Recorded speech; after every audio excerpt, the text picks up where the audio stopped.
Okay. May I open the executive meeting of APACT. I would like to welcome all the executive committee members to join the APACT meeting today in Bangkok by 2 p.m. GMT +7. Maybe I would like to say good afternoon all of you, because I noticed that we have about 25 delegates to join this meeting. I'm Professor Room1 on behalf of the Medical Association of Thailand and the chairman of the 30th APACT meeting in Bangkok. I would like to give my sincere welcome of you to join this meeting. First of all, I would like to inform all of you that it is a regret that Professor Ted Chin cannot join us at this meeting due to the heavy flooding caused by the area in the United States, New Orleans. Hopefully that it will recover soon. It's a big hurricane, everyone knows. But we hope the meeting is going well and successful. This is from Professor Ted Chin. I, as a chairman of the 30th APACT meeting, I would like to inform all of you that the meeting will start tomorrow for 2 days meeting. We have the virtual meeting due to the pandemic of the COVID in Thailand. But I would like to inform you too, the situation here in Thailand is better than before. Just this week, the number of the severe case and the expired case is getting down. This is good news for us. But I'm so sorry that we cannot have the on-site meeting, because we, organizing committee, we have tried to do our best to prepare for this meeting, to welcome you all to Bangkok. And we try to have our Thai hospitality to have you all to join us for the on-site meeting. But for the COVID-19, we cannot do it. So we will have this meeting to be the first time of APACT to be the virtual meeting. I think everything will be getting well. So I look forward all of you to join our 2 days 30th APACT meeting, start from tomorrow. I would like to report to you that since I have been noticed to be the chairman of the 30th APACT meeting, I give my sincere thanks for all of you to give Thailand this opportunity to have the second APACT meeting in Thailand. Since then, our organizing committee in Thailand will try to organize this meeting to be the one that will be benefit for all in the tobacco control. So we try to have everything for the free society of tobacco. Yep. So the number for the registration for this meeting is come up to be the big number. Since now, there is 4,086 people to register for this meeting. And we have, international members to join this meeting for about 651 persons to register for this meeting. And we have so many imposters have joined our meeting this time. So there will be a lot of knowledge to share. And we have a lot of international speakers and also our well-known and noticeable speaker of Thailand to join this meeting a lot. I think Professor Sutat will be report to you in detail later. So I try our best to make this meeting possible for our goal to control, to make our people healthier than before. So this is my welcome to all of you to join this meeting. So I would like to ask my Professor Brackett, what is our topic? He's my professor. He has many times tried to teach me how to advocacy the society. I follow his teaching, so maybe I will not do as bad as Professor Brackett, but I try to follow his step. As Professor Brackett is the founder of the Executive Committee of APACT, so I would like to ask Professor Brackett to be the chairman of this meeting, because Professor Tetchens, he cannot join. So I would like to ask Professor Brackett to be the chairman of this meeting. Professor Brackett, please.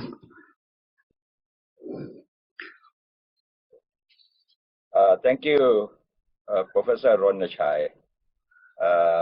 Good afternoon, dear delegate from the Asia Pacific region.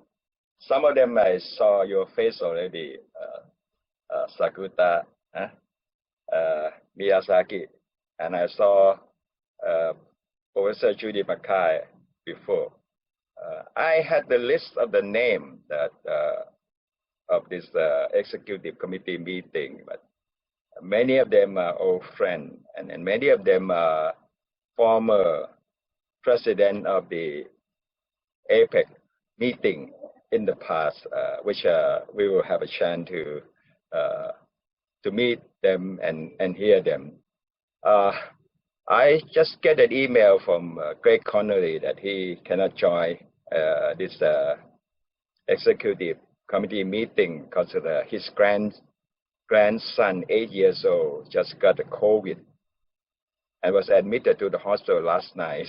So he need to went to the hospital to tend to his grandchildren.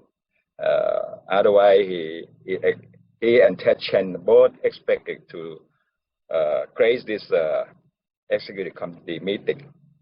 Now, when I saw the list of the name, oh, by the way, Dr. Hatai, which is our most senior tobacco control advocate and the chairman of the 4th APAC meeting in Thailand, he cannot join as well. He is now over 90. Okay. So, because there were quite a number of new friends, so I have discussed it with Dr. Ronachai, Dr. Sutat, that I may take a few minutes to inform, especially some of our new friends, about the origin of the APAC. Okay, we're showing a few slides before we proceed on the other subject. Okay.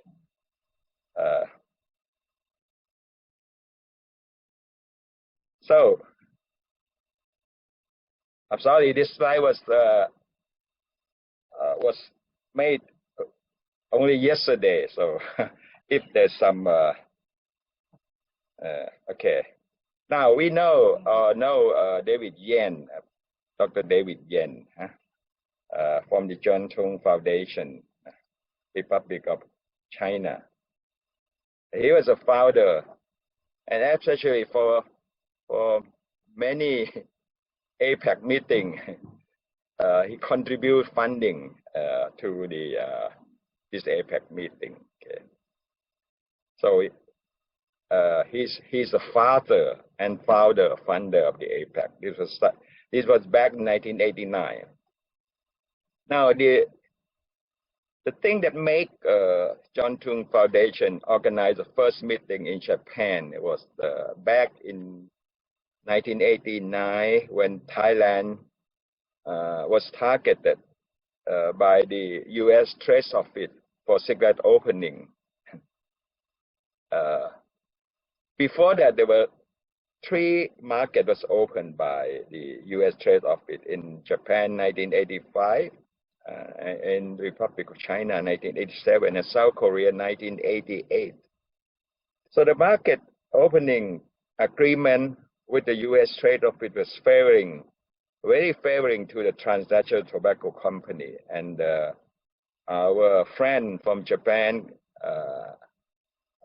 Taiwan and South Korea, they were concerned about if the same agreement was used to open Thailand's market, it will result in increased smoking, the same as in their country. So they want to help Thailand how to resist the market opening.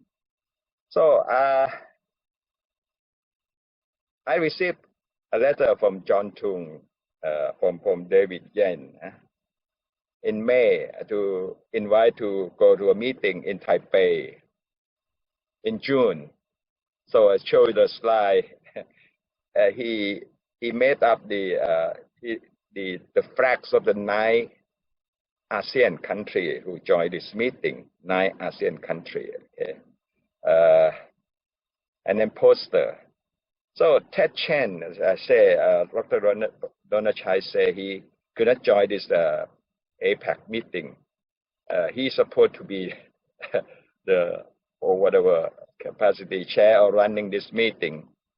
He was a key person assisting David Yen in organizing many of this APAC meeting. And then he, without Thailand's knowledge, he was working at the U.S. To get a signature to petition the U.S. government to not to use trade sanction in opening cigarette market. Okay, so this Ted Chen. The meeting in Taipei, June 11, we have 3 representatives from the U.S. Health Group join the meeting. One is Dr. Greg Connolly, who is also not able to join this executive meeting as he had wanted to. So we make a presentation about the situation in the U.S. and I make a presentation in U.S. in Thailand, and the U.S. Trade Office request for Thai government to negotiate the cigarette market opening. So in that meeting, the 9 country, we signed a letter and sent to the UN President Bush opposing the U.S. cigarette export policy, and sent to the President Bush. And also we request the Trade Office to organize a public hearing in the USA, and they did. And for that public hearing, Ted Chen and myself testify as our Greg Connolly. And then David Yen, he paid newspaper. This is a half-page ad in the Washington Times newspaper on the morning. I mention this because David Yen and John Tung has supported financially for this activity. And then because of the public hearing and because of the actually health group around the world, they came out opposing in many countries. They did it independently, sending letter to the U.S. government opposing the using trade sanction to open cigarette market. So the U.S. government sent the case to GATT, which is currently WTO, for decision. Okay. from bilateral to become a multilateral.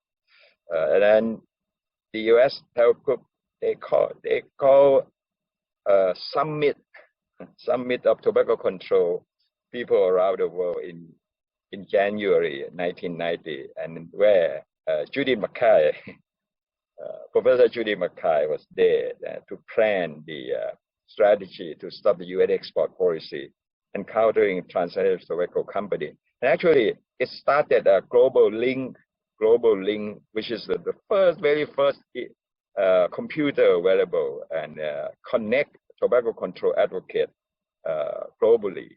Okay. And then a few months later, Judith and I and Greg Conner testified at the Senate committee as well as the House committee to oppose the use of trade sanction. We want them to take cigarette out of the Trade Act. You can use trade negotiation with any country, but not on cigarettes. So that is our request. Okay.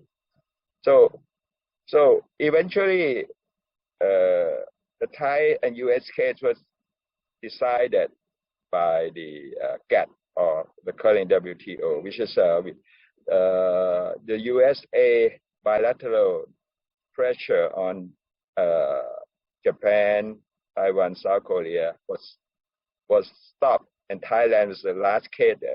We do not sign any agreement with them. We use the GATT decision that is using the GATT mechanism for market opening, which is a national treatment, the principle of national treatment. They cannot request for favorability for the tobacco company as they did in the other 3 countries. And also with the work of the health group in the U.S. and the Democrat Party, they changed the law to prohibit using funding or the government official to assist tobacco company to export. So these are the result, and I think you need to credit this to APACT. Okay. So the APACT effort in conjunction with health group in USA and around the world led to the change in the US government policy to stop using trade interest to support cigarette export. Okay. Now, so many of the with that tempo, the first APACT, it was to stop the U.S. government practice in assisting the tobacco company. So many of the earlier APAC conferences, the theme and the contents have emphasis on policy advocacy and countering tobacco industry. I think I raise up this because these are the most important. Even now, the FCTC biannual report of country about the problem they faces in the tobacco control. Number 1 obstacle is the tobacco industry.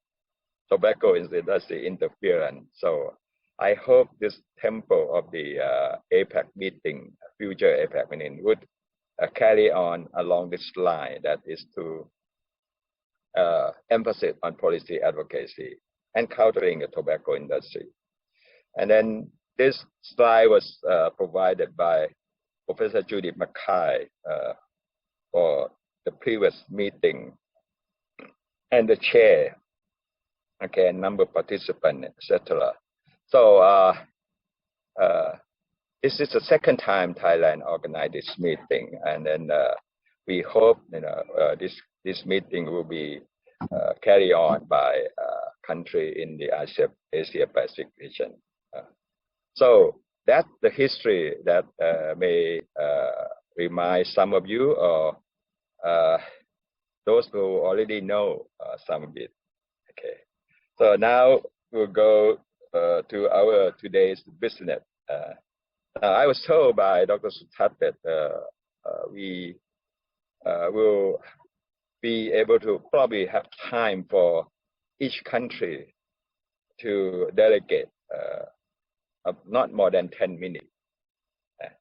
to introduce their team, for the leader, the delegate to introduce the team and their affiliation and the work they have been doing, and as well as any expectation and suggestion for APAC. And then after that, Professor Judy Mackay will give her view on the challenge of the Asia Pacific area and tobacco control, and her thought about how to go forward. Okay. At 3 o'clock, we will have the Malaysian delegate to make their presentation, because they have another meeting, so they cannot go as according to the schedule. So I will start. I think I will start with the representative from John Tung Foundation, which is make possible for all this activity and this APAC. So please, may I invite the head of delegate from John Tung Foundation to make the presentation. Okay, thank you very much, Dr. Mackay. It is a great pleasure to see you all here in this conference. I'm Siwen Yao, CEO of John Tung Foundation, and with me today are Ms. Qingli Ling, Director of John Tung Foundation's Tobacco Control Center, and Mr. Ziyi Liu, Deputy Director of the center. I first would like to congratulate the Thailand Organizing Committee, a job very well done. I'm sorry that Professor Ted Chan cannot join us today, but it is at least a relief to know that he and Mrs. Chan are all safe in sunny Florida. For the past few years, actually, as you are all facing today, we are under serious threat. We have been facing serious threat from the tobacco company using the new and evolving tobacco products in having our younger generation to get into their markets. And we are trying very hard and pretty much futile in trying to persuade our government to have a stricter law in dealing with those developing tobacco products, new tobacco products. And things are very complex here in Taiwan today. So I think we need to join together to figure out some way in the future how to persuade the government, how to discourage the young generation in trying those new tobacco products. We are looking forward to have a very wonderful conference this year. And I know it's very difficult for Thailand Organizing Committee to do such a good, to prepare for us such a good conference. And we just wish this conference a very successful one. Thank you. Thank you. Thank you for your presentation.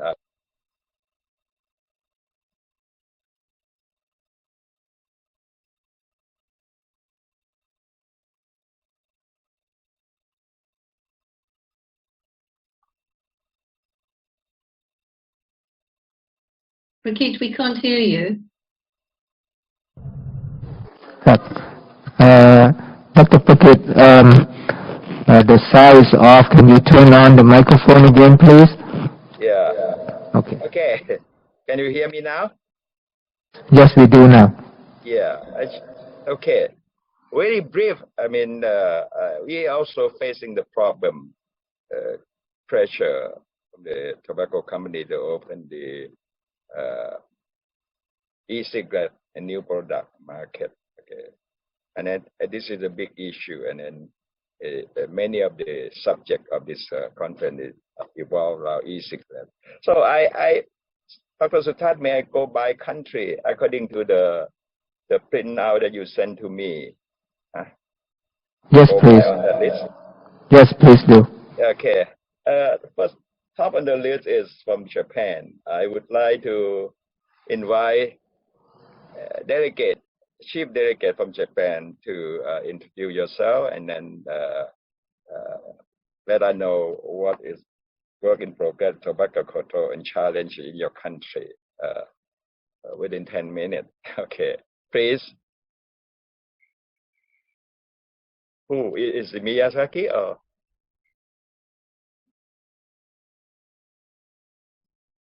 Dr. Sakta, please. Microphone. Dr. Sakta, microphone. Yeah, I think we hear you. Yeah. Yeah.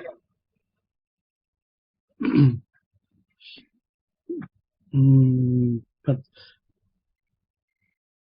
after Miyazaki, could you explain? Yeah. We really missed visiting Taiwan this time. I mean, I'm sorry, Thailand this time. We really want to see.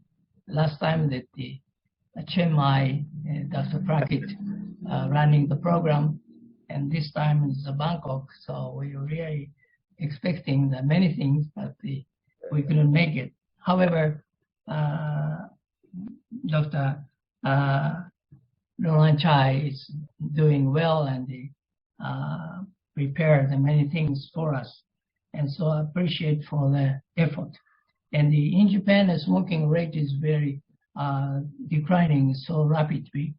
It's and without any government activities. It's the knowledge of the tobacco issue is really spreading in Japan, and also price is really every year almost 10% up. So now that from October, it's a package of the 7-star, or maybe it's 600 yen. Still cheaper than compared to the European or American prices. It's kind of the good news for us. And also last year, April, passive smoking law was introduced, and so all of the inside the house it's smoke free. However, still they allow to the smoking places, and also outside. I mean, many smokers in the smoking outside too. And also in Japan, we have a quick smoking clinic is under the national insurance. Have a new program is introduced, telemedicine. It by phone or Zoom system, so they can have help in the quitting smoking. So little by little, we are our tobacco control is progressing. Thank you very much. Thank you, Miyazaki. I will ask you, and then later on from other delegates. One of the information I would like you to present is what is your country smoking prevalence, the latest, okay? Country smoking prevalence. What is Japan's smoking prevalence, the latest one? Right, 18. 15 years out, or whatever. 18%. 18 to 18? Yeah. 17. Okay. Which is very good, huh? Yes. Congratulations. Thank you. Because Thailand is still 7.4. Oh. You know, we have a little bit time. Let's compare Thailand is based on the law. The law, many good law, but we have almost very poor cessation compared to Japan. I always ask Manabu about the smoking cessation in Japan. You did very good job there. Okay, so that's congratulations for Japan, 18%. Okay, I understand also you have a lot of the big market in the e-cigarette, heated tobacco products. Yes. And then, which is the Philip Morris keeps saying they have a good market in Japan. Anyway, thank you for your presentation. Yeah, that's a problem. The next country is from Korea. Korea, there were two delegates. Could the chief delegate make your introduction and presentation to the committee, please? Thank you very much. I am Kang Suk Lee, new president of Korean Association of Tobacco Control. Yes, I am first time I participated this meeting, so I would like to introduce the Korean situation. In 2015, the tax of the tobacco increased 2 times. So National Smoking Cessation Service is very developed. So nowadays the men's smoking rate is 35, but it's a very reduction. 45%? 35% in men, 35, but in women it's 8%. Total 22%. So it's very rapidly decreased, but nowadays not. You say that the e-cigarette and kidnap-on cigarette is very prevalent in Korea. So it's very big problem in the youth. So we also make effort to control the tobacco. Thank you very much. Okay, so it is a little bit over 20%, is correct? Yes. It's still high. I remember Korea hosts the second APACT meeting. Yes. The second APACT in 1993. And I attended that meeting. Kwang Oh yes, do you know? Oh, that's famous. Yes, she was in Taipei. Yes. So thank you. You also have a very big problem on the heated tobacco product. Yes. Yeah. Okay. Nice to hear from Taiwan. Nice to hear from Korea. I will skip Professor Judy Mackay. She will be speaking after hearing the delegate. The next on my list is from Harry Stanton. Is from Australia. By the way, Harry was the president of the I don't know which one, the 10 APAC meeting in Sydney, right? Yeah, Harry, please. I saw you before. I saw your face. It's good to see you again, Prakit. Can you hear me? Yeah. Okay. And I wondered if Ron might also say a few words. And nice to see some of the people that I've known over the years. I wasn't really expecting to say anything, but we don't have a lot to contribute from Australia, I don't think, at this point in time. I think our current smoking rates are around 14% in Australia. And we don't have we haven't been able to handle the e-cigarette situation very well because it's illegal, but it's still prevalent around the country. And one of the issues there is before our government over the last few months, and maybe Ron might like to comment about that. 14%. Yeah, 14%. 14. 1-4. It's actually closer to 13%, I think, Harley, but okay. It depends on the survey. Different surveys get slightly different results, as people would know. The change that Harley alluded to around nicotine vaping products is that they are going to be, from a few days, they've put in place a system so that they can be acquired on prescription in Australia for smokers, and that's been accompanied by quite strong fines associated with illegal modes of purchase. What impact that's going to have is unclear at this point. There doesn't appear to be terribly much else happening in the tobacco control space, although I've been out of it a little bit over the last couple of years, so I might have missed something else that's happening. So that's a brief update from Australia. So Ron? Yep. Nice to see you. Yeah, good to see you too, Praket. Yeah, I have been following the e-cigarette situation in Australia. They're still trying to lobby for the lifting the ban or whatever. I was a little bit surprised that you say you banned it, but Harry said the people were using it. How did they get it, Devin? How did they get the e-cigarette? Through illegal channels. The law is only one way of reducing the level with which people use things that they want to use, and it's often not particularly effective one. So it hasn't proved particularly effective.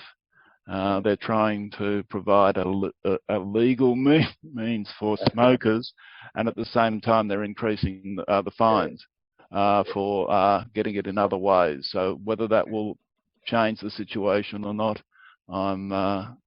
I don't know. But there's a very clear distinction made between the vaping products and the heated tobacco products. The heated tobacco products are not allowed in the country, and I don't believe that they're terribly prevalent.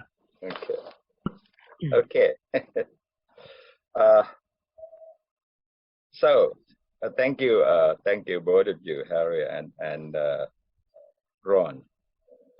We are aging, especially we see each other on the screen. So the next country will be China. China. I saw here there were two delegates. Could one of you or two of you make the situation, talk about situation in China about tobacco control, please?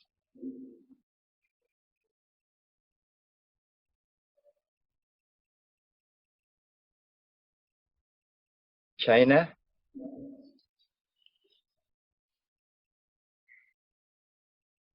China, are you on? I'm calling delegate from China. Dr. Sutat, they confirm or no? I think, Dr. Phuket, I think we can skip China for now and let us check, see if he's on the system. Yeah. 他刚才说叫 China 说了。Oh, yes. Now he is. Okay. It's on now. China is on now. They're on, but they're muted, Prakeet. You might ask them to unmute. Okay. So you... CATC, you need to ask them perhaps to unmute. The administrator, they're probably unmuted now. Thanks. Yeah. Shall we move on first and then see? I think they're unmuted now, Prakeet. Oh, they're unmuted. Sutat, can you take a look, Dr. Sutat? Yes. Is China on now? Yeah. Yes. China, please start your presentation. The microphone is unmuted now. Okay. Okay. Dr. Phuket, we can move on and skip China for now. Okay. Okay. So I will move on from now. On my list here is the Nurul from Indonesia, the previous host of the APACT. And Nurul? 哎呀，您兄弟通知咱们了，打开屏幕头、摄像头，人家呼咱们说话了。哎呀，就是我们打开了。That's China. 那就网页上写了说几句呗，就是中国治理的那个控烟行动，这个做的规划有目标，现在也进展不错，就几句话写了说几句。那可以引吧。让咱们介绍参加会议的代表了。你介绍不都你。น่าจะคนเนี้ย Piano, could you translate what's happening? 说都听到他硬打开了。Or somebody?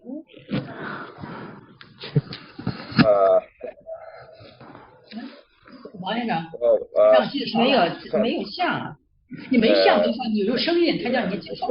Seem to be some technical. Let us fix the technical problem with China from now. Dr. Tuki, we can go on to Hong Kong probably or other country. Indonesia on the list here. 说了，王院长，说几句。Indonesia? Hi, Mr. Prakit. I'm here. Yeah. Hi. Please make your presentation. Thank you so much. 轮到你们介绍了， I was a little bit 前 late. 2节没有，你们要在线上说，咱们没在线上，你们要在线上。 And they need to mute. 说咱们没在线 Maybe 上。 admin can help muting. Yeah. Okay. Yeah. I think it's on mute now. Good. Okay. All right. So hello everyone. It's very nice to see familiar faces again after a couple of years. And I think at the moment I'm the only Indonesian here. I texted Dr. Suarta Kosen, but I don't know if he can join or not. So maybe some brief update about tobacco control policy in Indonesia. And again, I apologize, I was a bit late. There was prior meetings before this.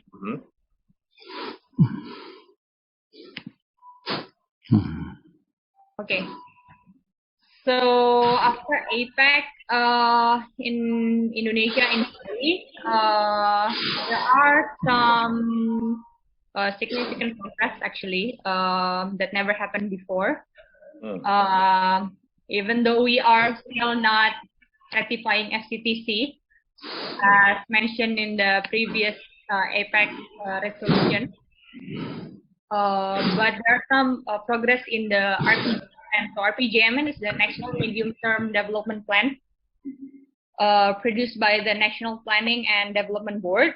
So before, there's an indicator to reduce child smoking in Indonesia that was not achieved in 2019.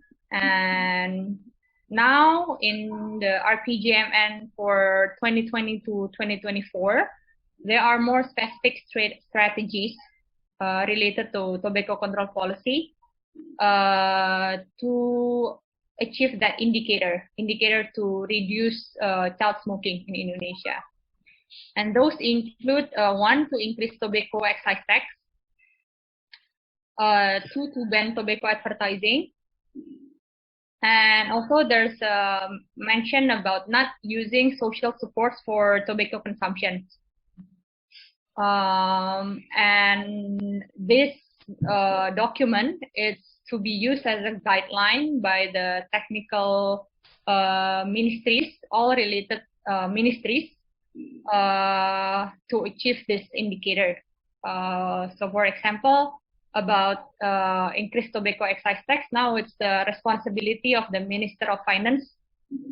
And tobacco advertising ban, I think it's it's a mixture of the work from Ministry of Health and also Ministry of Information. And about not using social support for tobacco consumption. Now it's more used as information every time when the president or a policymaker make a statement about social support, they always say not to use this fund or social fund to buy cigarettes, something like that.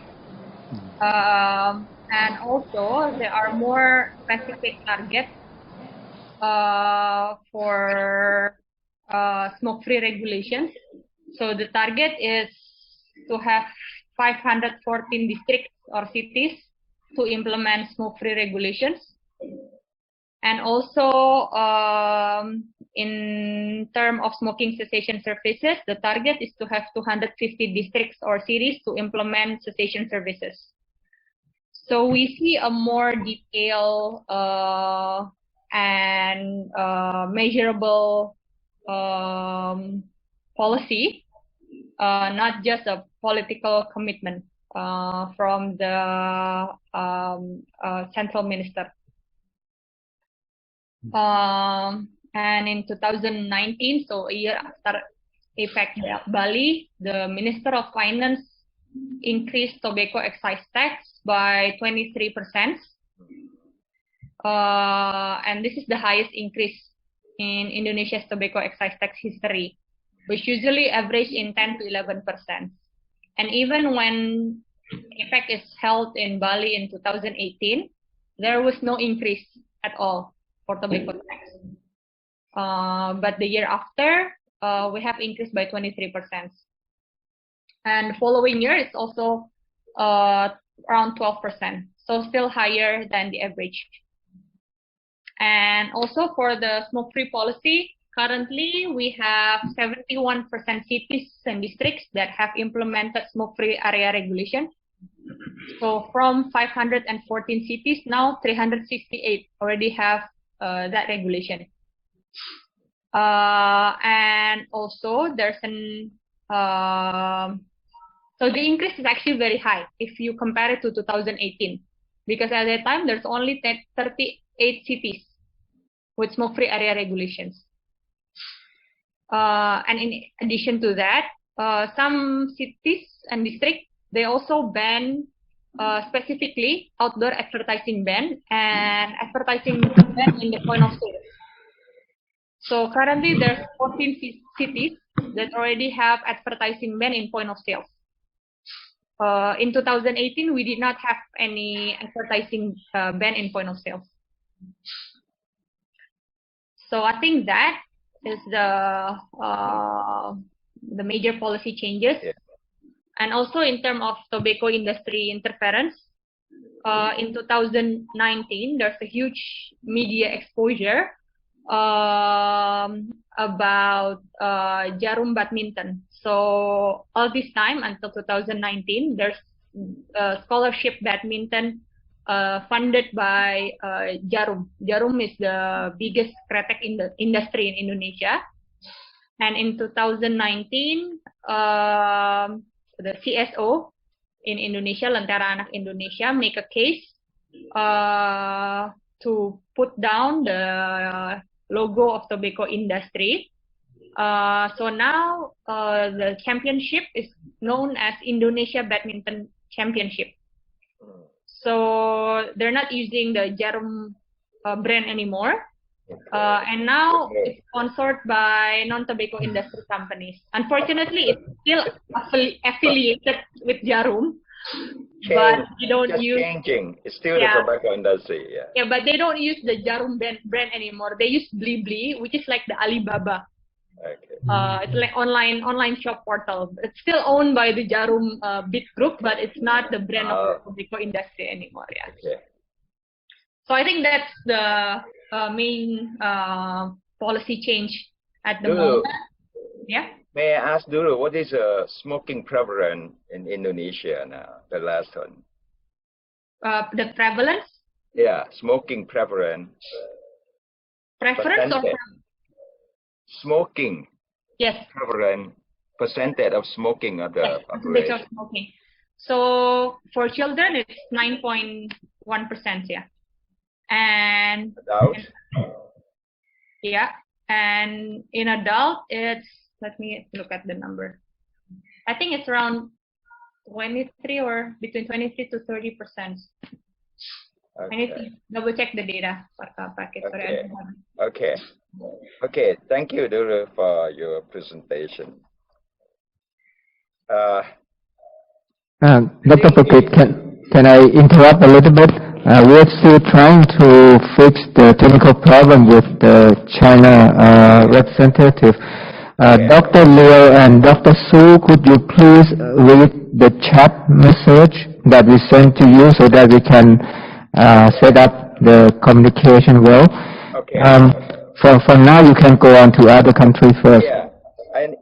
While we are waiting, I think we now go to Malaysia, because on my list is all countries except China need to be presented. So while we are waiting for China, I invite Malaysian delegate to make their presentation, and then also on the plan of the next APAC meeting.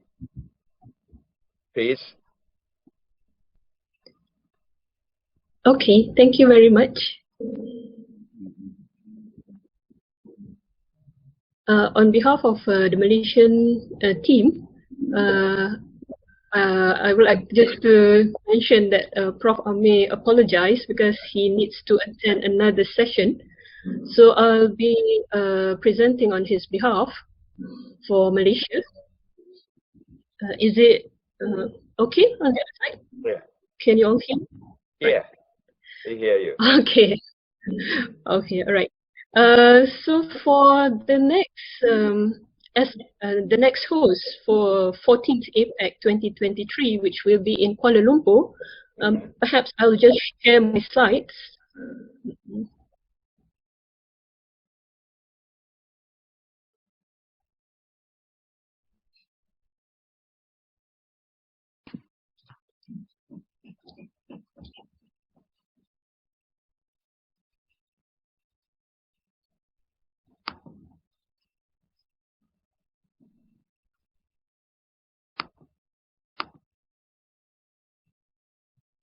Hello. So sorry. Right. Now I can find the slide. Yeah. Sorry, there was some technical error. So for the next APAC 2023 in Kuala Lumpur, we decided to have it in the capital city specifically because due to this COVID pandemic, there's been a lot of issues. So it's easier for us since we are from the University of Malaya, and University of Malaya is located in Kuala Lumpur, so it is much easier for us to have it in the capital itself. And this is our preparation, basically just to update you on the time, on the date, the theme, the possible venue, who's the support and also the partners, and rough scientific program, and as well as the conference program. So tentatively, the date will be in September 2023, most probably around the first week or the second week, just like the one that is happening now in Thailand. And our theme will be on smart smoke-free generation. So it is a continuation of what has been discussed from what is being presented in Thailand this year. So basically, SMART is an acronym which we coined basically on self-monitoring, analysis, and reporting using all this advanced technology. Because we know that technology adoption will continue to rise in all the countries and all cities. So among that, we also have done a lot of research using technology in terms of helping with tobacco control. So we know that all these trends and the future telecommunications technology assist in the things that we are doing. So we would like to use this digitalization and also improving in the technology to also help us in controlling tobacco epidemic in the country and also worldwide.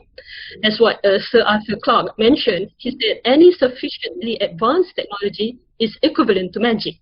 So hopefully technology will create magic in terms of our tobacco control efforts. So the preferred venue for the meeting in Kuala Lumpur next, APACT 2023, we have already made some arrangements with Connection, which is the Conference and Event Center. Basically, Connection is very near to our university. So it has already hosted several events, and the venue size is quite extensive. So it can put up more than 2,000 capacity for a single event venue. And there's ample parking space and ample connecting rooms. So hopefully if we are able to do it face to face, we can go to this venue. So basically, if we look at this map, the Connection Conference and Event Center, or CCEC, which currently is temporarily closed, so hopefully by 2023 things can be better.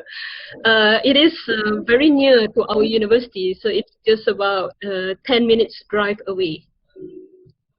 And if that is not possible, we have an alternative site, an alternative venue, which is the Kuala Lumpur Convention Center. So this Kuala Lumpur Convention Center is situated next to the Kuala Lumpur Twin Towers. So it's a very huge convention center. There's a lot of ballrooms, conference halls, which it's possible to have all the events done at that particular center. So basically, this is just an overview of how the center and the conference halls, the exhibition halls looks like.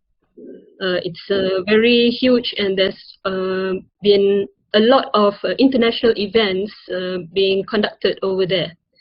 So for our side in Malaysia, we have several support and partners to help us with organizing the next 14th APACT conference.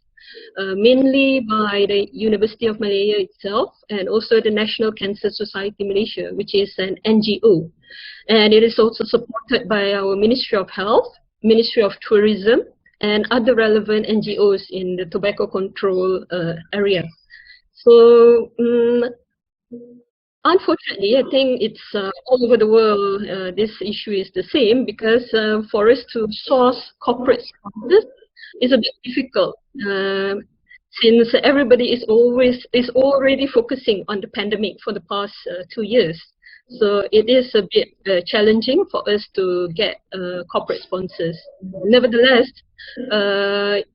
we will try our best to deliver a good conference. So basically, for the scientific program, the content will be focusing on the prevention, on tobacco control, the cessation aspect, advocacy, youth-specific activities, and also the scientific community partners will be included from all the universities and also relevant agencies, and as well as relevant ministries, and international partner universities, and also the APACT board. So the conference program, we are currently thinking of having a possibly hybrid conference, just like what Thailand is doing currently. We still have to think about a hybrid version, because we know that COVID-19 will not go away. We have to live in harmony with COVID. So a hybrid conference is possible, and at the same time, those who are able to come when time permits, we will have both face-to-face as the virtual online meeting. And the launching is to be advised, because currently our political situation is unable to be predicted. So we will advise that in the coming months when we update our conference program. So basically, these are our flyers for the coming 14th APACT conference. We haven't have a specific date yet, just have a specific month, which is September 2023. And we already have identified a few international speakers for our guests. And this is our main web page for APACT 2023, which we will from time to time update and disseminate all this information. 2021. So basically, our national strategic plan for tobacco control and smoking products, we have earlier from 2015 up to 2020, one national strategic plan, which already completed in 2020. And now we are moving forward, having this new phase of the national strategic plan, 2021 until 2030, where we have targeted to have a smoke-free generation by the year 2040. Initially, we planned it to be by 2045, but looking at the current scenario, we think that it is best for us to bring it forward to 2040 to have our target for the smoke-free generation, the end game target. And current prevalence for smoking in Malaysia is about 21%. So that is based on our National Health and Morbidity Survey done in 2019, before the pandemic. So we believe that the next generation will be using more of the technology. So we hope that this technology can transform our life significantly towards the better smoke-free generation. So with that, I thank you. So that's basically our plan for the next April 2023. Thank you for our Malaysian delegate. It seems that you have a lot of work already progressed in the preparation of the next APACT conference in 2023. So since this is going to be the next APACT meeting, we still have some time. I open the floor for delegates from other countries to ask questions. Yes. Or make any suggestion, may I, to the Malaysian delegate. So please. Yeah, thank you, Prakit. Thank you, Fariza, for your presentation. It was well done, and it's encouraging to see the preparations that you've made in advance for 2023. Do you have a breakdown of your prevalence rates between men and women in Malaysia? Oh yes, we have the breakdown. For women, it's very small, still less than 1%. So the rest will be the men. So the majority, 20%, is among males. And one other point I wondered, you said you wanted to use a sort of technology to reduce smoking within Malaysia. The tragedy of what's happening globally is that the industry has got more money than we have to promote the use of social media, and I wonder how you're going to be able to control that at all into the future, because I'd be very interested. Malaysia has been quite a media hub for Asia in many ways, and I'd be interested in knowing and having some feedback on that. Okay, that's a very challenging question because truthfully, I wouldn't know how we are going to control the tobacco industry, because they are very huge and they are very strong, and we don't have that much capacity, but we will try our best from our small research that we are currently conducting within our university, as well as among other universities in the country as well. We have done a lot of what do you call it, using the mobile apps as assistance for the smokers to help them to quit smoking. We know that there are many apps available, but most of the apps are in English.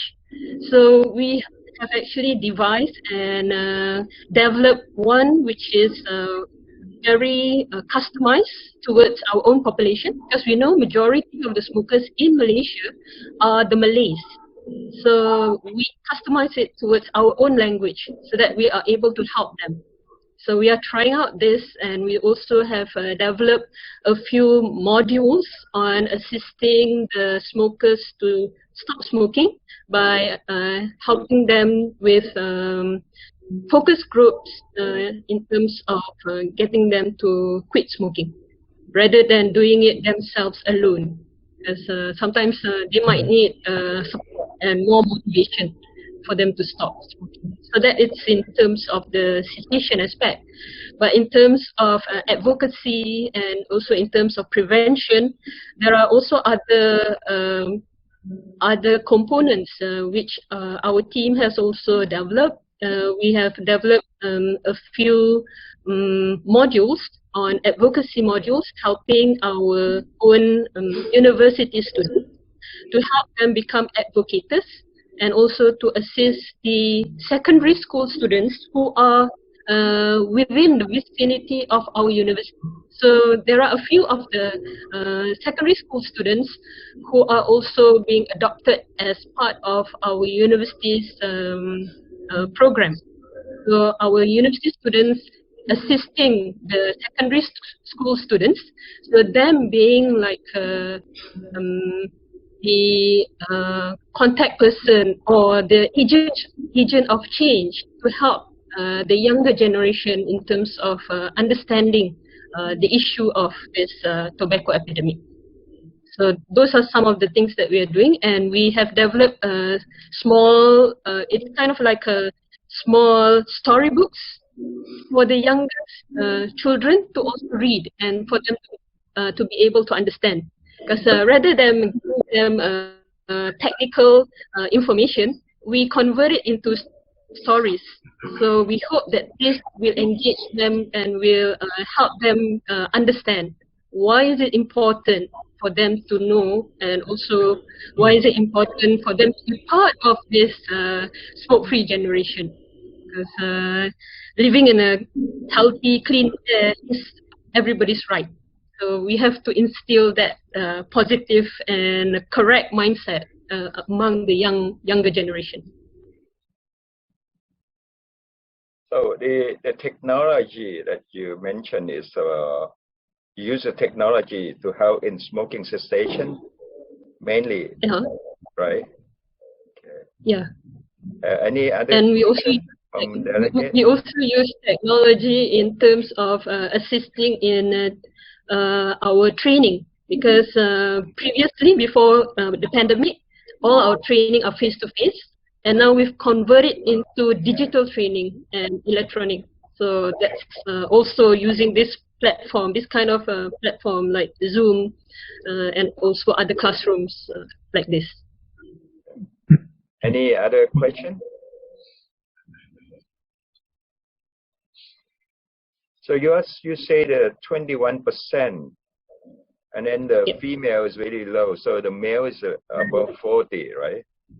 Because 20 is it's both. Yeah. Okay. It's both. Correct. Yeah. Okay. All right. Any question from meeting participant? We have one question to Malaysia. Can you hear me? May I ask how about the situation of e-cigarette in Malaysia? Yes, that's another issue. So we are trying now to combat the conventional cigarette, and now the tobacco industry has come up with some other products, the electronic cigarettes, the heat not burn, and all the other devices, which is also using the same tactics like when they started to push in the cigarettes. So those are also other issues which is very challenging, and we are seeing although it's initially being marketed as harm reduction, but it's not that way. It's the younger generations are picking up, and the smokers who are trying to quit using these electronic cigarettes, they become dual users. So we see dual users and also younger generations, and majority of them, when we asked, we did a survey in 2020, just before COVID, and found out that majority of them uses e-cigarette because of the flavor. So they're not targeting e-cigarette as a harm reduction, but also as another product, another tobacco product. So which is not right, and we are trying to think of ways how we can actually overcome this. So perhaps we can learn from each other, because I really don't know what to do, because we don't have any strict laws in controlling electronic cigarette in Malaysia at the moment. So we can share. Maybe I pass my business cards to your president of Addiction Society, Professor Hassan. Because Professor Hassan is my close friend. Please pass my regards to him. Thank you. Sure. Great. Okay. Any other question for our Malaysian friends? If not, thank you very much for your presentation on the preparation for the 14th APAC conference. Thank you. Yeah. Is China ready? If not, I believe China is on at Dr. Pakit. Yes. China is on. Okay. Gui Hua. Hello. You hear me? Hi. It's muted, huh? Please turn on the microphone. Huh?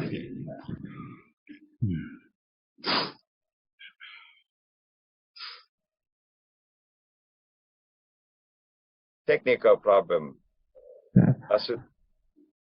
Sutat, we cannot hear. Right. I believe she doesn't turn on the microphone on her side.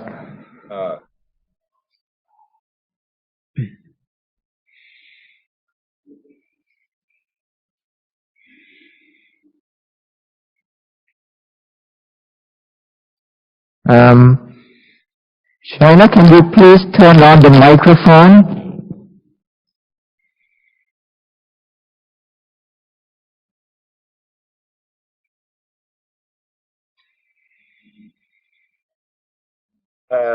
Sutat, Dr. Ronachai can communicate in Mandarin. Huh? Yes, I will ask him to. Could Ronachai help? Yes, he's doing it.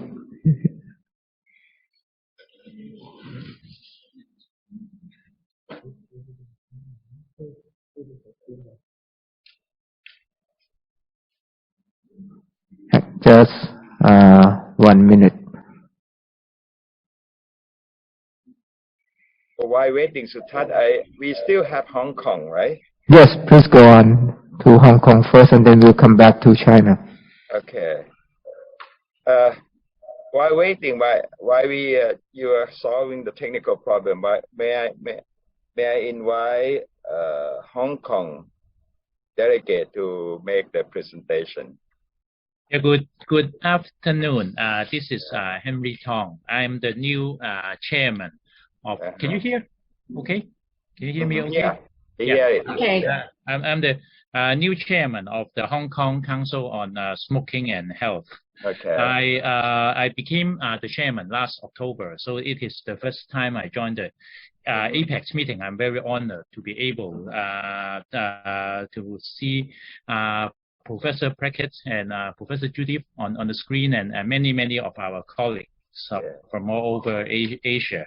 I joined the council in 2018 as a member, and I have been learning from Professor Judith McKay since then. I would like to thank Professor McKay for her leadership and expertise in smoking, in tobacco control in Hong Kong, Asia, and worldwide. I would also like to thank Professor Prackett for your sharing of the health warning and many other tobacco control efforts in Thailand, so that we can advocate legislation in Hong Kong to move forward. I would also like to thank Professor Brackett for you and for your organizations.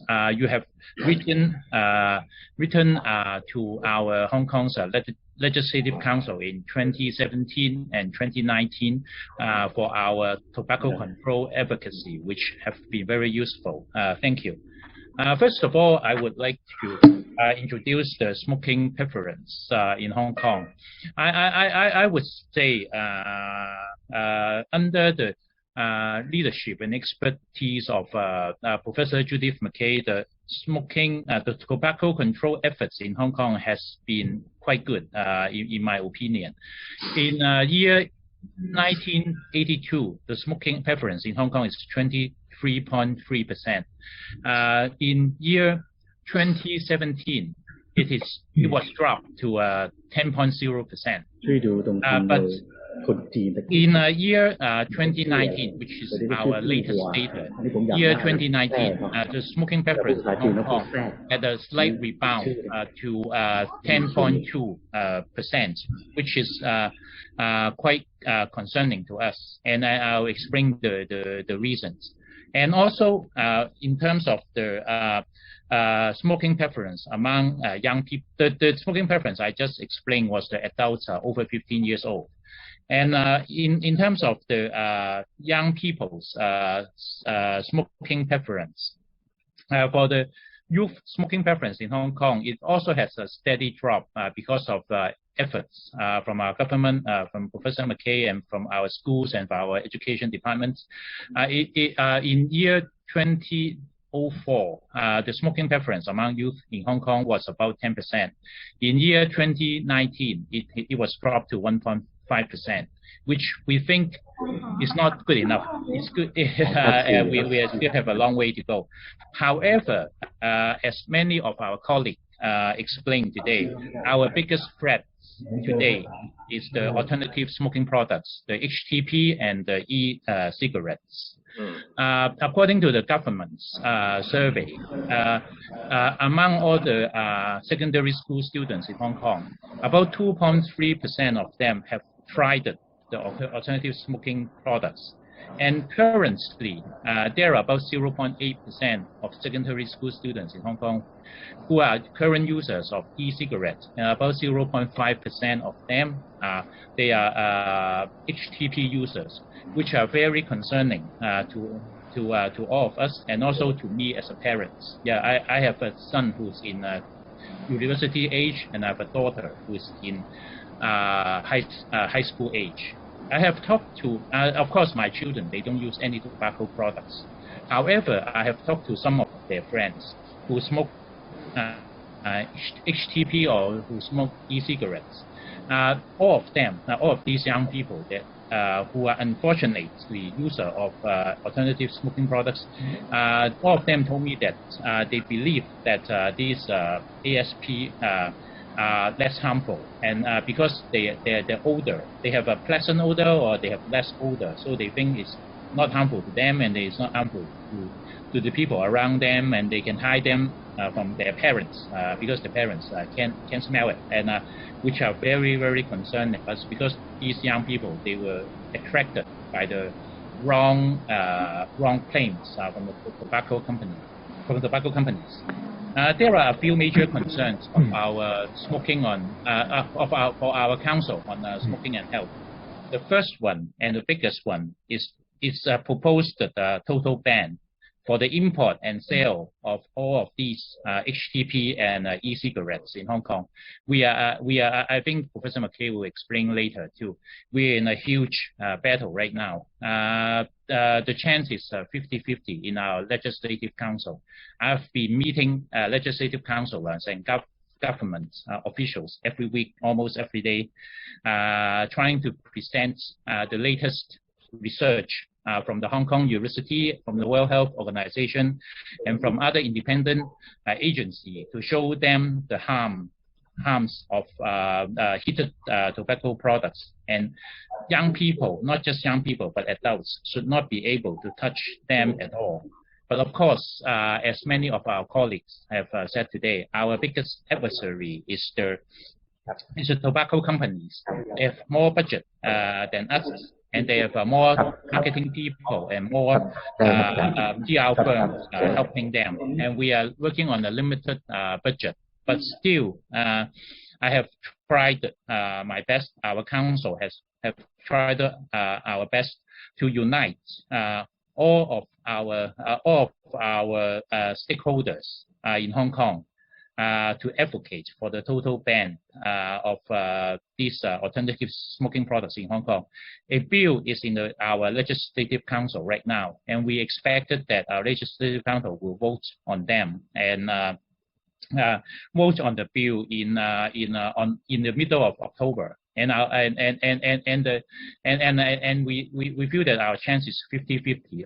Of course, although I also feel that I'm optimistic because the Legislative Councillors, I think a lot of them, most of them are rational, and I hope most of them will vote for public health. That instead of some kind of commercial interest. That's what I've been advocating. That's our number one priority and our number one concern right now. And our second priority second concern is tobacco tax. Because in Hong Kong there has not been a big raise of tobacco tax in the past 10 years. The last time that the government has a big raise of tobacco tax was about 50% in the year 2011. And then in year 2014, there was a raise of about 4 or 4.5% of tobacco tax in Hong Kong, which is not much. And then there has not been a raise of tobacco tax in Hong Kong. But every year we have been advocating the raise of tobacco tax to the government because, according to our research, a raise of tobacco tax is the most effective way to encourage smoking cessation. Encourage people the current users of cigarettes to quit smoking. But somehow, for whatever reasons, the government has not raised tobacco tax in Hong Kong in the past 10 or 7 to 10 years. That has been our advocacy in one of our priorities. And then another priority of ours is to control and reduce secondhand smoke in Hong Kong, because I've received many complaints from just normal citizens or from parents, from teachers, from principals that there are, although in Hong Kong all public indoor areas are already classified as non-smoking areas. In most outside public areas in Hong Kong, it is still people can still smoke, and children walking on the street and parents walking on the street, they just get secondhand smoke from other people easily, and that's I think is unethical, and that shouldn't happen. So one of our priority advocacy is to increase the legal non-smoking areas in the outside public areas in Hong Kong. So that's also one of our big concern. And in terms of smoking cessation services, Hong Kong has different has two mainstream. If my understanding is correct, there are two main streams of smoking cessation services. One is with Western medicine, proven Western medicine approved by the health departments in Hong Kong, and that is led by a hospital in Hong Kong called Tung Wah Group of Hospital. But also there are other private hospitals and private clinics who are offering Western medicine smoking cessation service, which are approved by the health department. But the one led by the Tung Wah Group of Hospital is free to the public, is funded by the government. And the second stream of smoking cessation service in Hong Kong is Chinese medicine smoking cessation. which is actually acupuncture to help smoking cessation, and that was started in a hospital in Hong Kong called Port Royal Hospital in about year 2009. I was the vice chairman of Port Royal Hospital at that time in year 2009, and I worked with the Port Royal Hospital, and I worked with the health department in Hong Kong, and we also work with the health department in mainland China to introduce the acupuncture smoking cessation service in Hong Kong, which has been proven to be very effective. And also we have teams of experts or counselors going into companies to help employees to quit smoking if the company are willing to let us into their companies.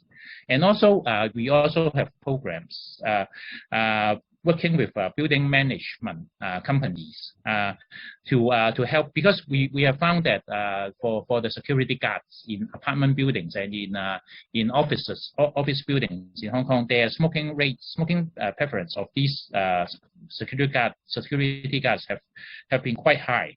So we also have a particular program targeting building management to help these people to quit smoking. And also we have program targeting building management and or homeowners association to voluntarily assign the private area of their estate to be totally non-smoking. We have programs encouraging that too. So we are trying to encourage people to quit smoking from many different ways. But on the other hand, we still don't have enough budget against the tobacco companies. So we are working on limited budget, but we are still trying our best, and we really appreciate the opportunities to have these type of professional exchange with APACT. Thank you. Yeah, thank you, Henry, for your very detailed talking about the tobacco control program in Hong Kong, which my personal belief is one of the best programs in many countries. And then actually, we were talking with Judith before that Hong Kong smoking prevalence probably the lowest in the world, 10%. And it predicts that it may go down to 1 digit, but it seems that it plateaued at 10%. So very surprising that your cause is one of the oldest organization of this kind, okay? And it is unique that we get funding from the government, right? Yeah. Yes, we get funding from the government. Yeah, I use that as an advocacy to set up part of the Thai health law that smoking control organization need sustainable funding. Okay, and congratulate for that. And I think we have to credit Professor Judith McKay to lay down the foundation system of work coach. Thank you for that. And then I hope you have a chance to visit your office for the 3rd time. I visited twice, but many years ago. Okay. Sutat, is the China ready, or we? I think we can try for one more time. The problem is on the delegate side. The delegate has to turn on the microphone on her device. Let's try one more time, see if it will work. Otherwise, we have to skip. Yeah. Okay.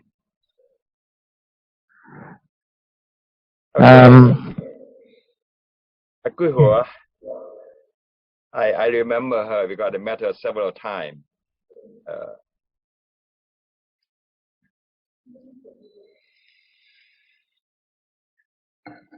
Has it been solved out? Can you hear me? Can you hear me?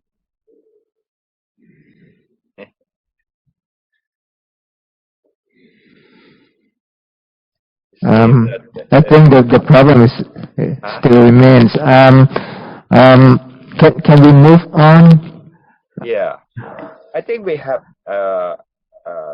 aside from China, we have covered or we have heard from all parties. Did I leave any party, any country that has not made a presentation?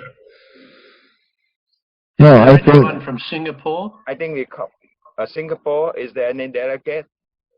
It's not on my list. no, they are not on my list either. We don't have any reps or delegates from Singapore. Yeah. Any other country delegate that attending this one and has not been invited to make a presentation? At first, I thought there would be Macau, but unfortunately, Macau said he could not attend the meeting. Okay. I think this is all we have, all the countries we have at the moment. So if that is the case, I would like to invite our most senior tobacco control that I know of in Asia. This is Professor Judy Mackay, because she really is the very first person to kick off the tobacco control movement. I met her the first time in 1985 in Singapore, which I have not started. We were there in a chest along the seat regional conference, and I was in that room, and she started to propose the advocacy that, hey, the transnational tobacco is coming to Asia, we better do something. That was 1985. And then she has been stay on all along for this over 30 years, and then APAC, and then personally assist Thailand in many occasions in lobbying for the tax increase, etc. Okay. And then I went to Laos with her in 1993 for the advocacy there. So may I invite Judith to talk to share your insight on the movement tobacco control in Asia, and then also on APAC and the way forward. Judith, please. Let me just unmute. That's fine. Thank you very much indeed, Prakeet, for giving me the opportunity just to say a few words. And I will comment on some of the overarching themes in Asia. But I think, first of all, I suggest that this meeting just sends a message to Ted Chan, just saying that we have missed him and that we're very happy to know that he at least is safe. I think he would appreciate that, and just say that, we look forward to seeing him at the next meeting. And also just to record our appreciation to Thailand for putting on this conference in the most difficult of times. Would it go ahead in 2020? Would it go ahead in 2021? What kind of conference would it be? It's been challenging in the extreme. And I think that the Executive Committee would really like to thank Thailand for really making it happen with great robustness. I mean, we are used to tackling the tobacco industry, but we're not quite so used to tackling COVID. So I think congratulations to Thailand for that. Certainly from those early days in the 1980s, and there's a few people on this call who really got involved at quite an early stage.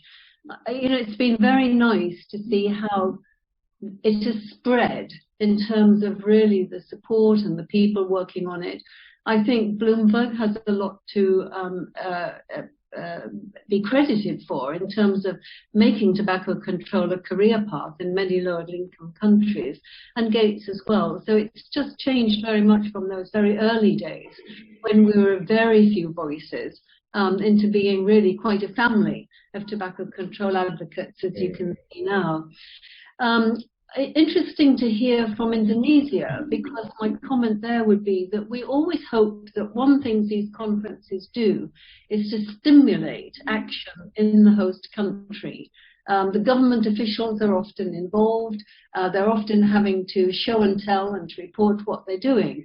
And these conferences, in many cases, and it would seem in Indonesia in particular, they often act as a sort of spur to the governments really taking just that bit of action before the conference in particular, and sometimes after it. So it was interesting to hear that.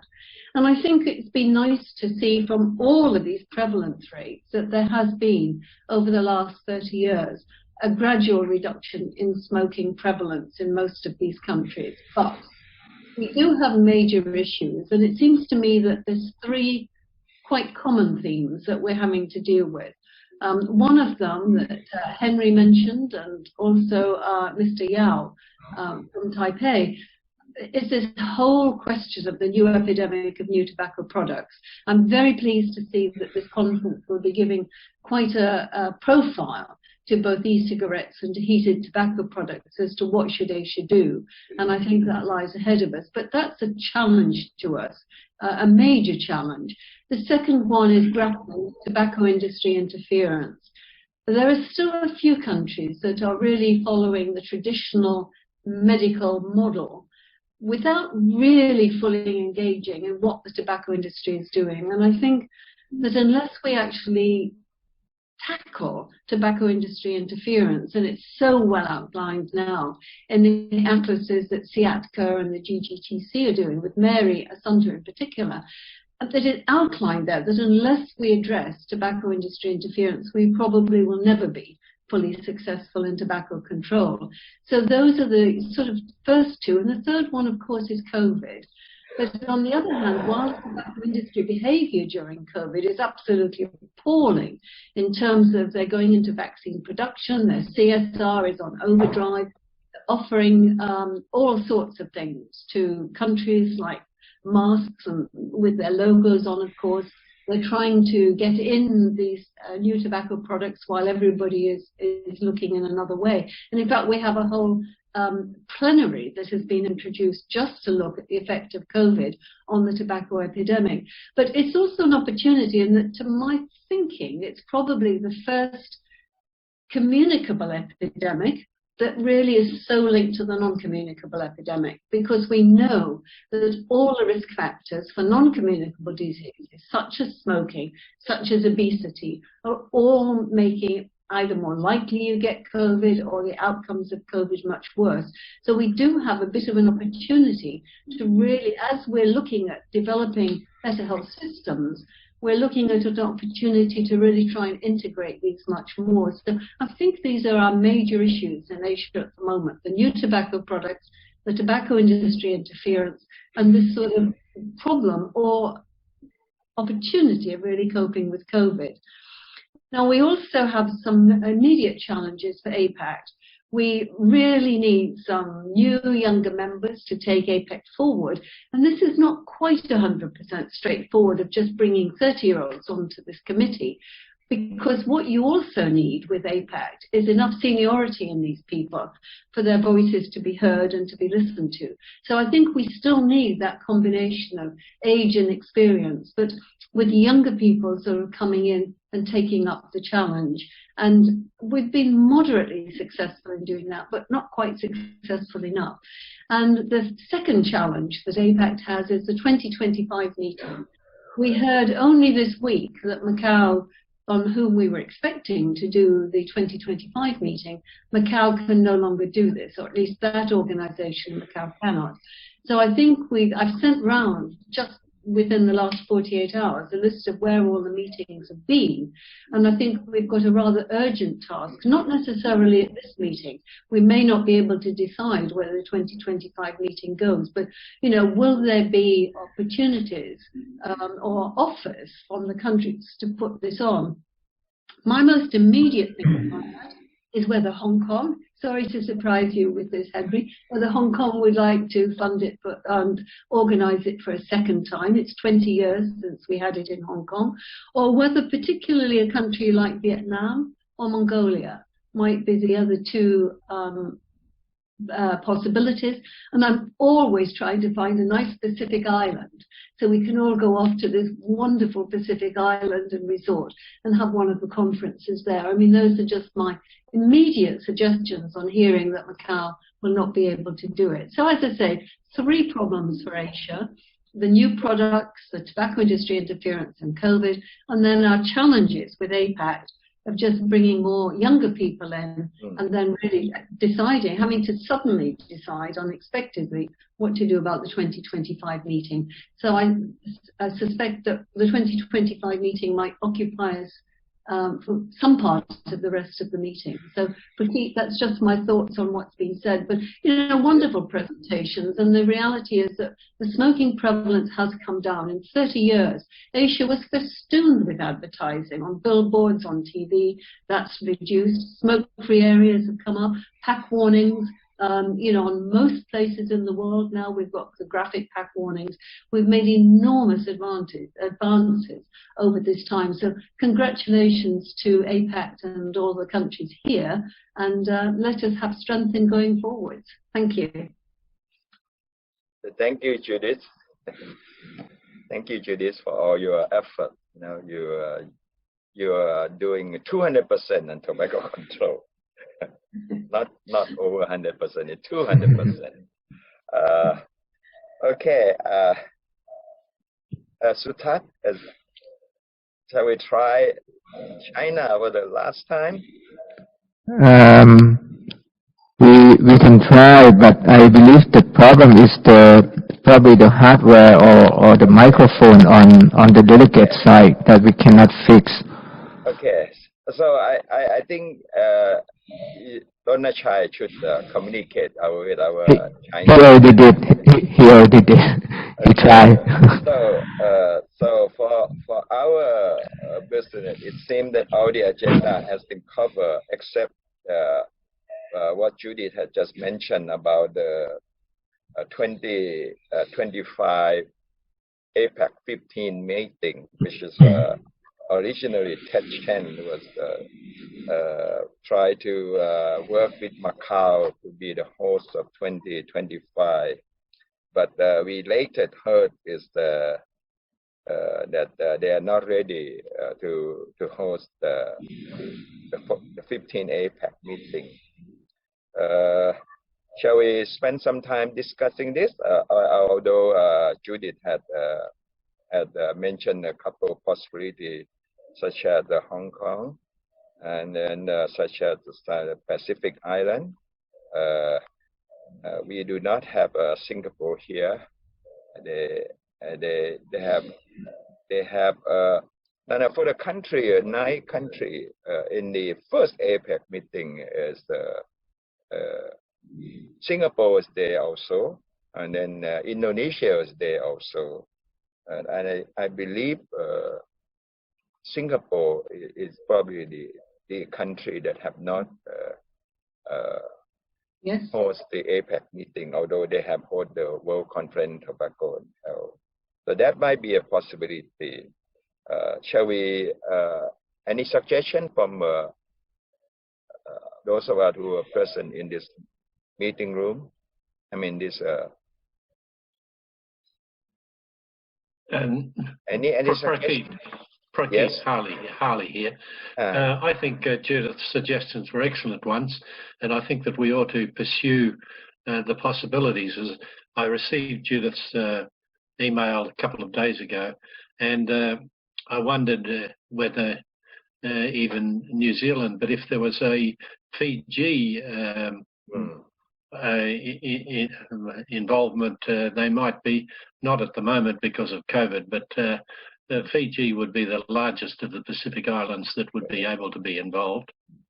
But, you know, we've got now 4 or 5 suggestions. I think Vietnam and Mongolia were 2 excellent suggestions, particularly Vietnam because of their population and because of their location. So I think it's something we ought to take on board as part of the executive and see how we can go forward with that with those suggestions. And thank you, Judith, for your excellent presentation, and it's good to see you face to face again. Yeah, Vietnam is a possibility because they have set up Tobacco Control Fund support the budget from the 2% extra tobacco tax levy. Okay, the model, the same model with Thai Health. So maybe they will be interested in hosting the 2025 meeting. Okay, but the problem is that someone have to be the one who pursue this. So usually before it was Ted Chen. Okay? It was Ted Chen and then always John Tong Foundation come to assistant. Okay, along with Ted Chen. So any other suggestion? Henry from Koch, what do you think about Hong Kong considering hosting the 2025? I've talked to our Koch staff about that, but unfortunately, we have not been able to secure funding because we know that there would be funding involved in a conference, but we have not been able to secure funding for that. And also, as I explained, that there are a few priorities which will last for a few years in Koch, like I've explained it, and we really although we got funding from the government, the funding is really limited, and also Koch, according to our regulations, we cannot solicit and accept commercial donation, not commercial donation. I should say we cannot raise funds from anyone, including from NGO. So that would be a problem for us too. So I think after my discussion with the senior staff of Koch, that might be quite difficult for us for a conference in 2025. Okay. Did I hear from any other delegate? Any suggestion? I think one of the problems is that the four main suggestions we have to be first-time conference hosts, that is now Fiji, Singapore, Mongolia, and Vietnam. The problem is not one of them is at this meeting,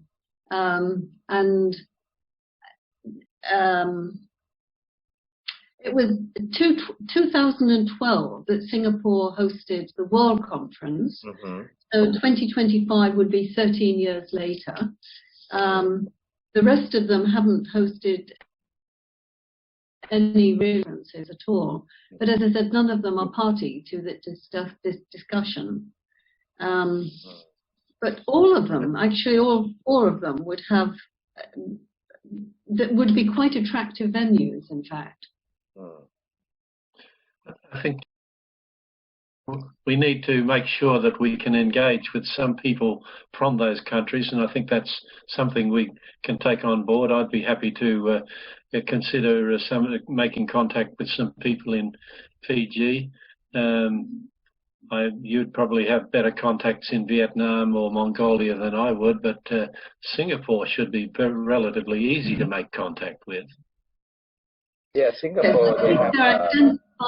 There are identifiable people in all of these four places. It's just that none of them are actually on this call or have been very active in APAC, to tell the truth, either.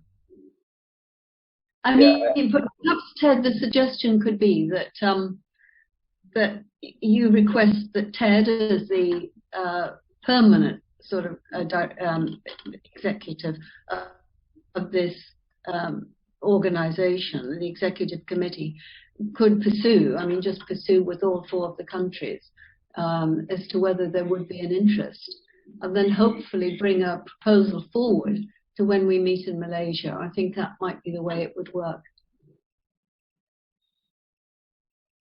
I don't think there's anything we can do at the moment other than make suggestions. Just about Singapore, they had a Singapore Health Promotion Board, which is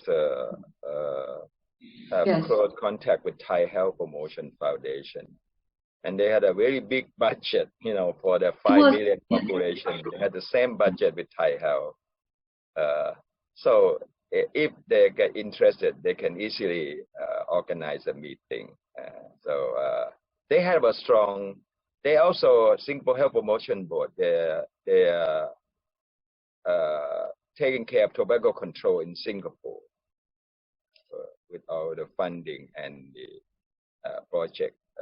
I have been in contact with them about the tobacco control law. Okay, we both push for the plain packaging, and we both pass it. So Singapore is well worth to explore. Any other suggestion?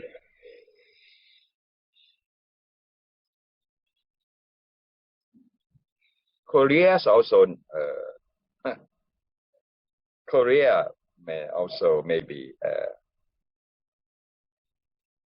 a possibility. May I suggest that we have some of this basic information. We will Sutat will note it, and we will inform to Ted. Okay, and then we may for further discussion about how to approach for the host of 2025. Is that okay? Yes, I will. Okay. All right.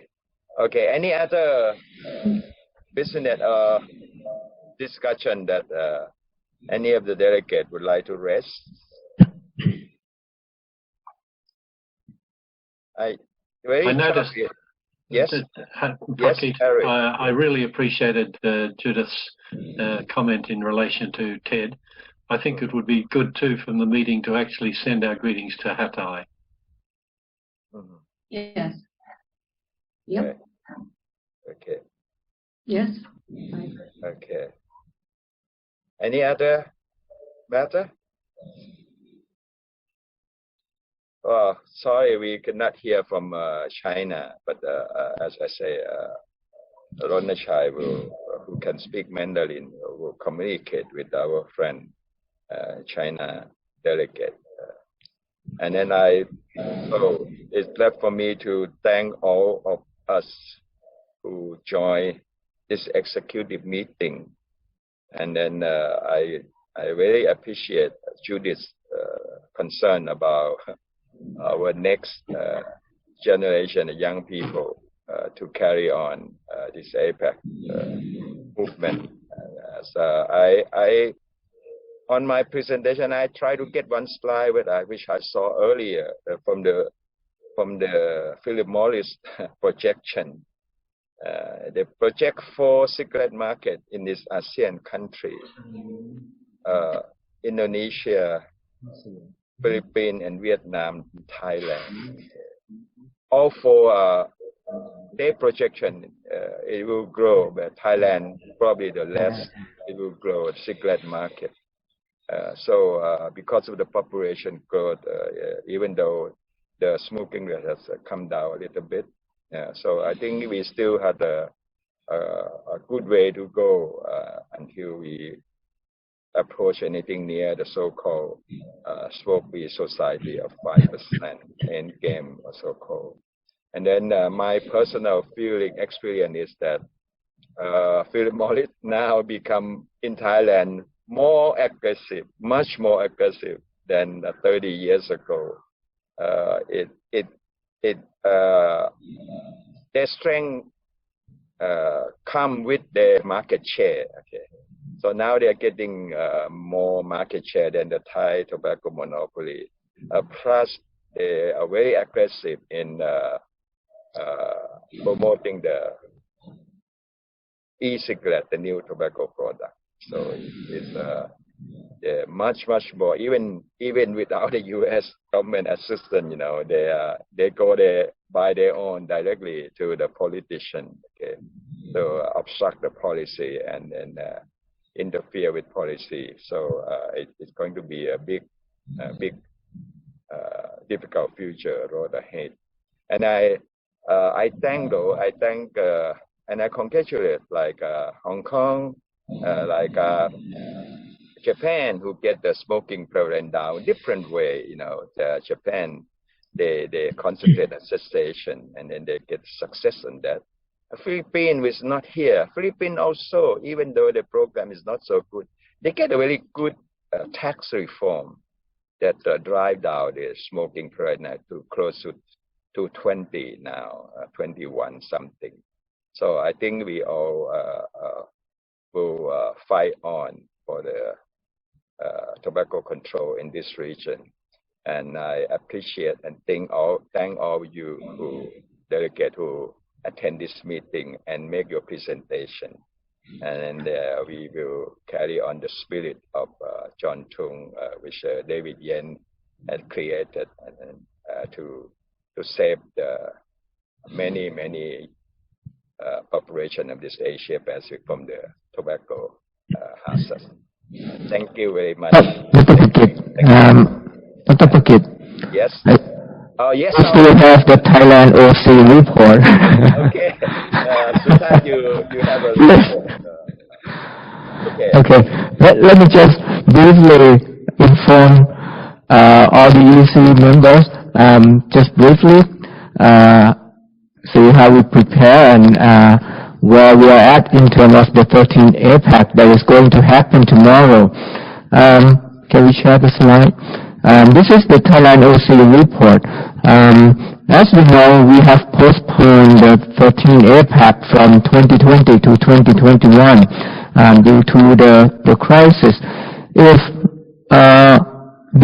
all of you remember, about 3 years ago, Dr. Ramachai and I walked into the meeting room with the blue jacket, as it's shown in the picture, looks like the rock star, and we just went to defend and explain why it has to be Bangkok to hold the 13th APACT. And we set up all the advisory board, organizing committee, and international advisory board. Actually, there are several more, but I don't have the picture at the moment.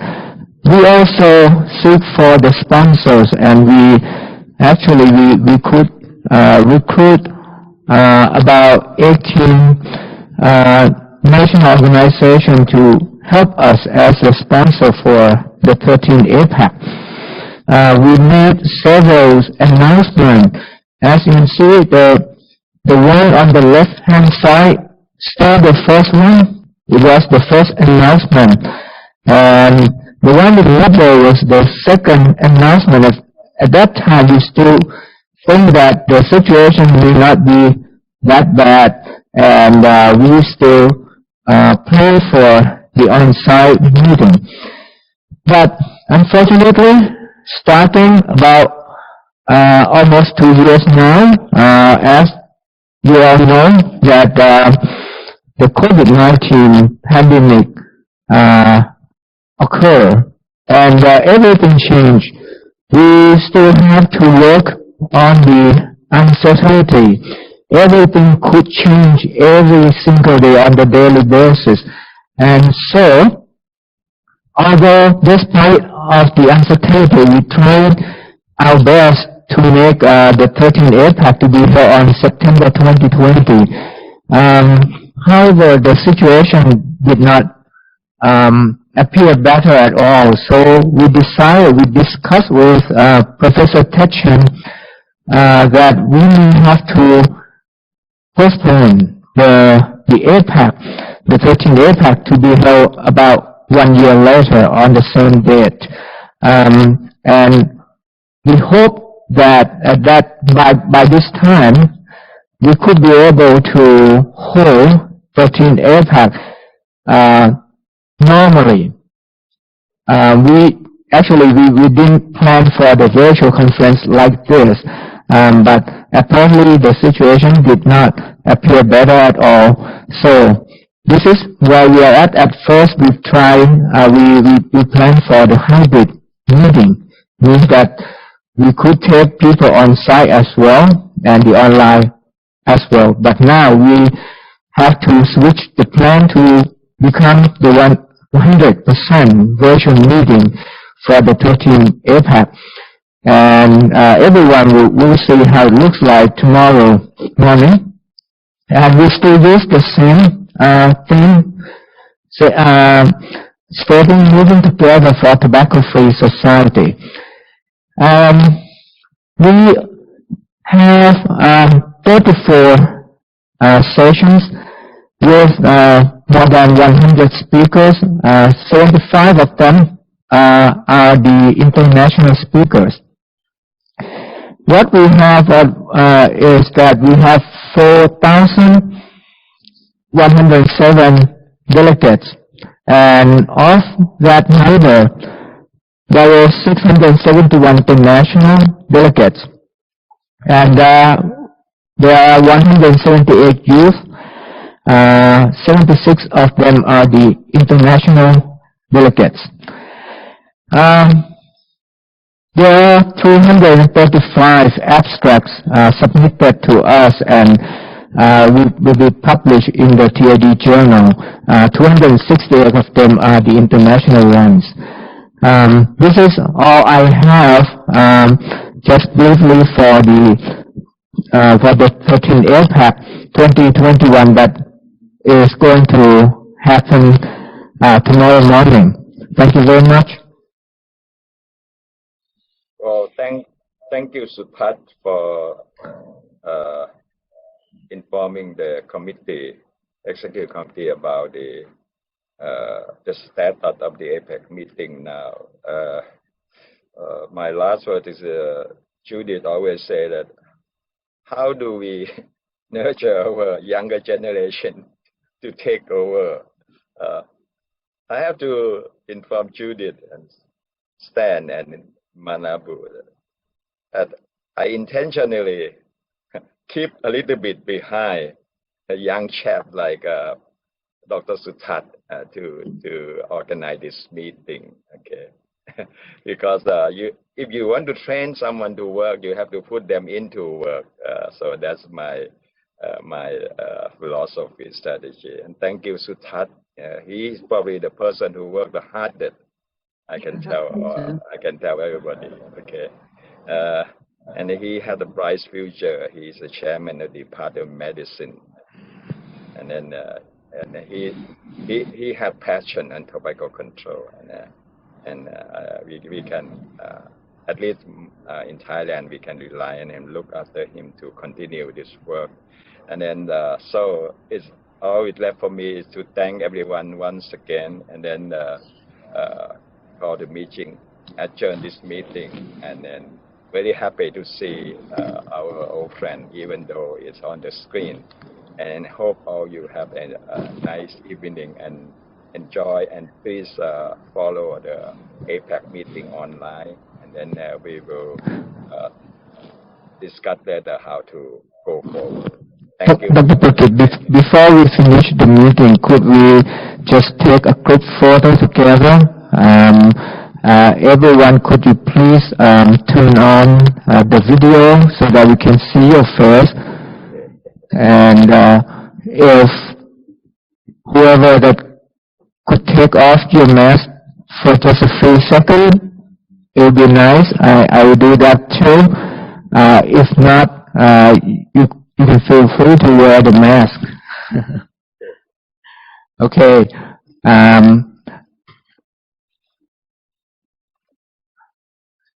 We just count down, okay? We'll count down from 5, all right? Whenever the technician ready, just give me the signal. Ready?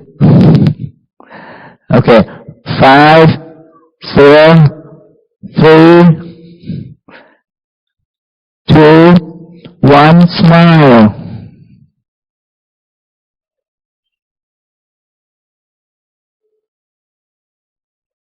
Okay, can you take the pictures one more time, please? Okay, let me count down one more time. Okay, ready? Okay, 5, 4, 3, 2, 1. Now smile.